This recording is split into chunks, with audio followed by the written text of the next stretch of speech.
अस्सलाम वालेकुम दोस्तों, क्विज मास्टर में आप लोग का बहुत बहुत स्वागत है। 30 क्वेश्चन लेकर आप लोग के बीच में हाजिर हूँ। तो आइए शुरू करते हैं। पहला क्वेश्चन है आपके सामने, उमियम झील कहाँ स्थित है? तो उमियम झील कहाँ स्थित है? वो मेघालय में स्थित है। Option D is right. अगला प्रश्न है, प्रश्न नंबर 2, टिहरी बांध किन नदियों के संगम पर स्थित है? कौन सा बांध? टिहरी बांध।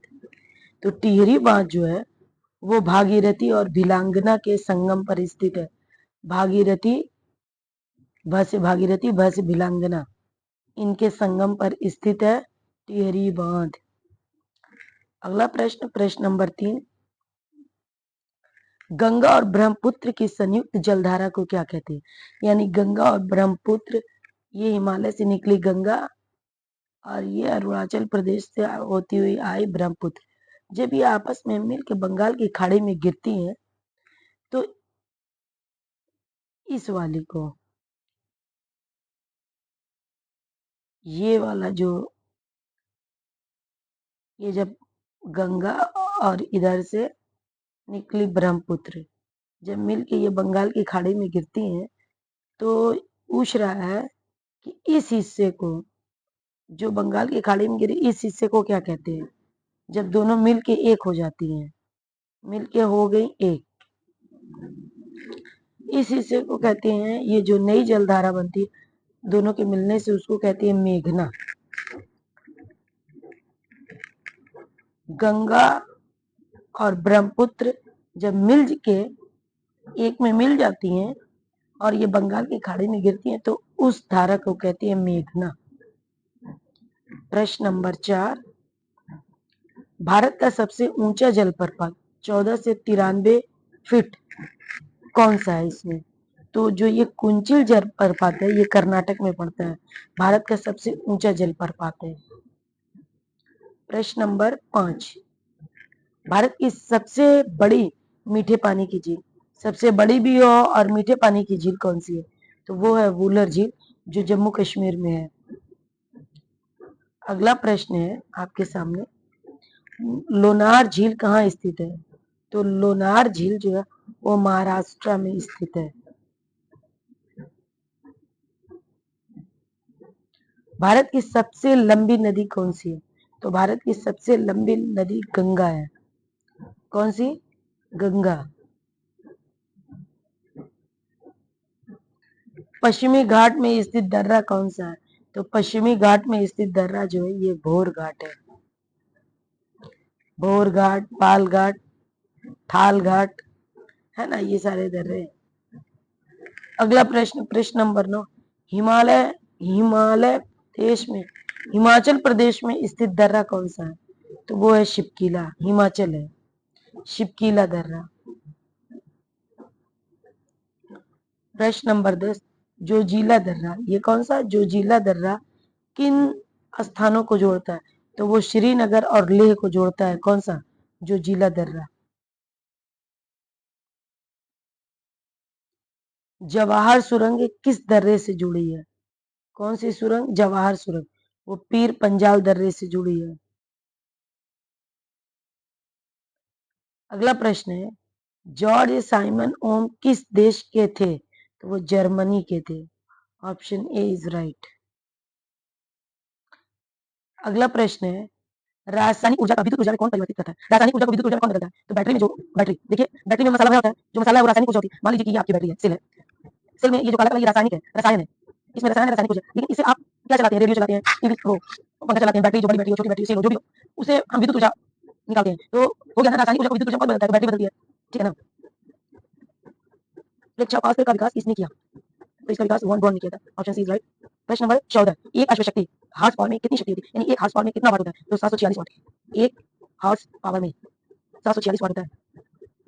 प्रश्न नंबर 15, 6 फीट लंबे व्यक्ति की ऊंचाई नैनोमीटर में कैसे व्यक्त की जाएगी? तो ये 183 गुणे 10 की घात 7 नैनोमीटर। उग्र राष्ट्रीयता के जन्मदाता तथा निर्भयता से राष्ट्र की वेदना को प्रकट करने वाले प्रथम भारतीय कौन थे? देखिए, ये बात है कि कह रहा भारत में जब स्वतंत्रता की मांग की जा रही थी और भारतीय राष्ट्रीय कांग्रेस की स्थापना हुई, तो ये लोग जो है बड़ी विनम्रता पूर्वक अपनी बातों को कह रहे थे, सरकार तक पहुंचा रहे थे। लेकिन उग्र रूप जब राष्ट्रीयता का, देशभक्ति का उग्र रूप जो है और निर्भय पूरी निडर से अपनी बात कहना, राष्ट्र को, पूरे देश को अपनी वेदना, अपने दर्द को प्रकट करने वाले प्रथम भारतीय कौन थे? तो वो बाल गंगाधर तिलक थे। बिल्कुल निडर थे। इनका मकसद था कि हमें कोई बात उनसे सर झुका के नहीं, बल्कि अपना हक छीनना है, उनसे लड़ना है और उनसे हर बात मनवानी है, यानी अंग्रेजों से। अगला प्रश्न है, आनंद मठ के लेखक कौन है? तो आनंद मठ के लेखक पता है आपको, बंकिम चंद्र चटर्जी हैं। प्रश्न नंबर 18, मार्ले मिंटो रिफॉर्म्स किस वर्ष प्रस्तुत किया गया था? तो ऑप्शन डी 1909 में। अगला प्रश्न है, देवता उपन्यास के रचनाकार कौन है?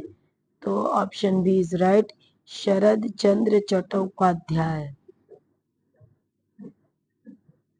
अगला प्रश्न है, कांग्रेस का 1929 का अधिवेशन जिसमें पूर्ण स्वतंत्रता का लक्ष्य घोषित किया गया था, कहां पर हुआ था? तो वो जो है लाहौर में हुआ था। कांग्रेस का 1929 का अधिवेशन 1929 का अधिवेशन था, पूर्ण स्वराज की मांग की गई थी और कहां पर हुआ था? लाहौर में।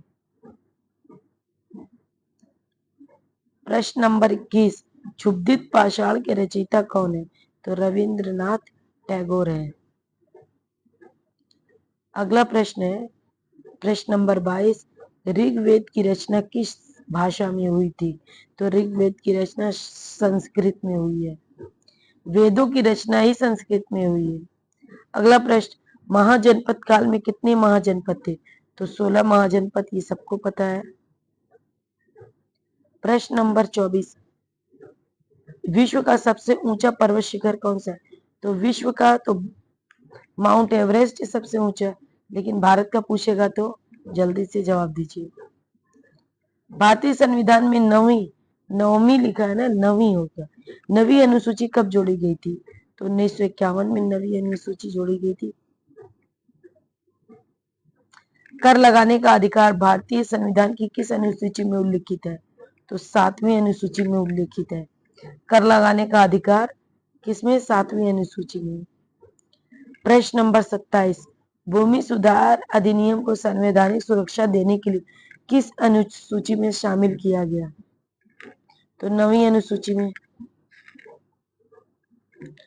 भारत की सर्वोच्च पर्वत चोटी कौन सी है जिसकी ऊंचाई 8611 मीटर है?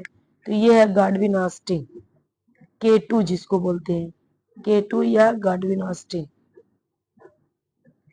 माना दर्रा किस राज्य को तिब्बत से जोड़ता है? तो उत्तराखंड को। माना दर्रा किस राज्य को तिब्बत से जोड़ता है? तो उत्तराखंड को तिब्बत से जोड़ता है माना दर्रा। प्रश्न नंबर 30, लू किस प्रकार की पवन है? तो लू जो है शुष्क और गर्म है।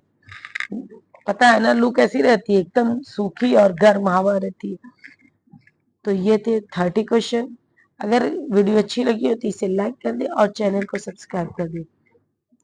मिलते हैं अगली वीडियो में, तब तक के लिए अल्लाह हाफिज।